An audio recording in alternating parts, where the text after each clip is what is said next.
الو الو الو الو الو الو الو يما يما الله اكبر لا اله الا الله. هذه البلاصه واش سموها؟ ما نعرفهاش. لا حول ولا قوة. سيدي يتحرق الداخل، سيدي يتحرق. لا حول ولا قوة الا بالله. يا ربي. الداخل سيدي يتحرق داخل الطوموبيل ويتحرق مسكين. يا هو راه يبغيك محسوبه بيزول شحال شحال شحال. لا حول ولا قوة الا بالله.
يوه تاكسي واكسي طيب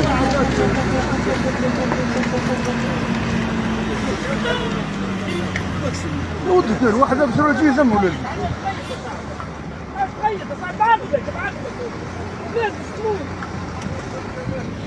واش الغاش ما كانش ولا ها مفهمك شو لا حول ولا قوة الا بالله. لا حول ولا قوة. صالك شو صالك شو شوف الرب شايف والله ما نشوف والله ما طلعت له.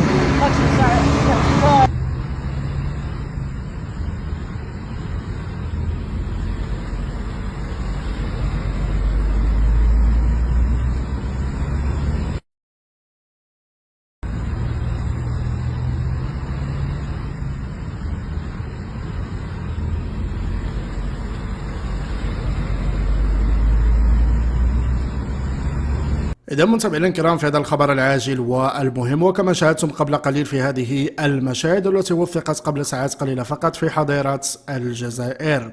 هذا المشاهد متابعينا الكرام والتي على إثرها قتل 7 جزائريين على الأقل في انفجار حافلة كانت تقل حسب المعلومات كانت تقل مسافرين، لكن معلومات أخرى تقول على أن ما حدث هو انفجار لعبوة ناسفة كانت على جنبات الطريق ما أدى إلى انفجار سيارة وحافلة كانوا قرب بعضهما البعض، ما أدى إلى نشوب حريق داخل هذه الحافلة ومقتل 7 جزائريين. هذه معلومات بطبيعة الحال ماشي مؤكدة 100%. الرواية ديال النظام الجزائري كتقول على أن هذه حادثة سير، لكن المشكل هنا وهو أن هناك تضارب في المعلومات فيما يتعلق بالرواية ديال النظام الجزائري. ودائما هذه قاعدة، دائما فاش كنشوفوا على أن النظام الجزائري كيقدم معلومات اللي هي متضاربة، يعني القناة الفلانية كتقول حاجة والقناة الفلانية كتقول حاجة والبوق الفلاني كيقول حاجة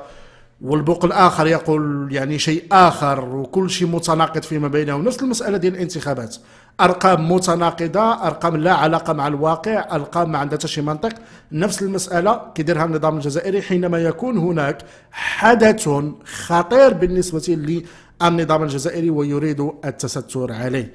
المعلومات تقول متابعينا الكرام خارج الرواية ديال النظام الجزائري على أنه انفجرت عبوة ناسفة تقليدية الصنع كانت مزروعة على جنبات الطريق ما أدى إلى مقتل 7 جزائريين. الأغلبية ديال هاد القتلى كانوا داخل هاد الحافلة، ما قدروش على أنهم بكثر الصدمة ديال الانفجار ما قدروش على أنهم يخرجوا واحترقوا أو احترقوا داخل هاد الحافلة.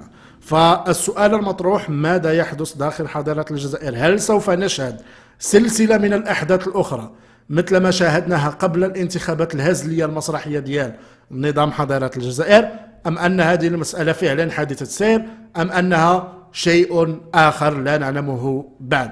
لكن ما هو واضح أن النظام الجزائري يتخبط في تقديم المعلومات حول ما حدث في هذه المنطقة ولا في هذه الحادثة، ويتستر كذلك على مسألة الانفجار، لأن الناس اللي شاهدوا هذا الشيء كيقول لك أودي حسب شهود العيان كيقول لك أنهم سمعوا صوت الانفجار، عاد ديك الساعة شافوا الحافلة وهي تحترق من الداخل.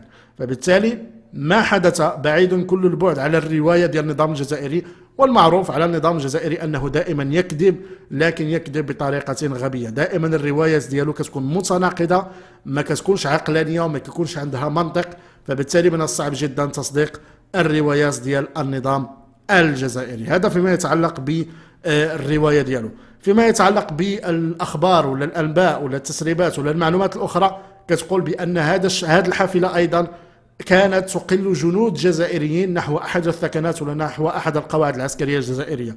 أنا مازال ما تأكدش من هذه المعلومة صراحة، مازال كنحاول نقلب باش نعرف شنو وقع بالضبط فيما يتعلق بهذا الانفجار، وغادي نحاول نوافيكم بمعلومات أكبر أو أكثر فيما يتعلق بهذا الموضوع. وإن كانت هذه المعلومات صحيحة، إذا كانت هذه المعلومات مؤكدة وصحيحة وهذا ما حدث في الفعل، أننا كنتكلموا على انفجار عبوة ناسفة استهدفت حافلة كانت تقل جنود جزائريين، فنحن أمام تطورات خطيرة جدا داخل حضارة الجزائر. بطبيعة الحال هذه المعلومات مازال غير مؤكدة، احنا كنحاولوا نأكدوها، نحاولوا نقلبوا على مصادر مختلفة باش نأكدوا هذه المعلومة، غير أنه ما يتحدث عنه النظام الجزائري حول حادثة سير عادية وما إلى ذلك فهي مسألة متناقضة حتى من حيث المعلومات اللي كيقدمها عن طريق أبواقه الإعلامية، وحتى طبيعة يعني الحادث اللي شفناه في المشاهد ولا طبيعة الصور اللي شفناها كتبين بأن المسألة قد تكون فعلا هي نتيجة انفجار لعبوة ناسفة كانت مزروعة على